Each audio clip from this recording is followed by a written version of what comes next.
আসসালামু আলাইকুম, সবাই কেমন আছেন? আশা করছি ভালো আছেন। আজকে আমার রেসিপি নিহারি রান্না করতেছি।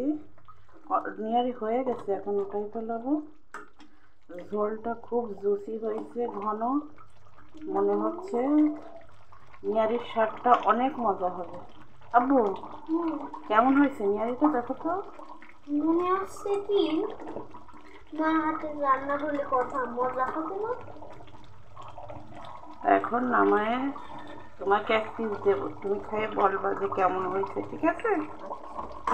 তো এই যে আমাদের রেডি হয়ে গেছে আজকের রেসিপি, গরুর নিহারি। হ্যাঁ, ওই যে মিষ্টি তুমি কি দুটো খাতা দিছো না একটা? না, তিনটা। দুটো। তিনটা। আজকে এই পর্যন্ত, আবার নতুন কোনো ভিডিও দেখা হবে। আল্লাহ হাফেজ।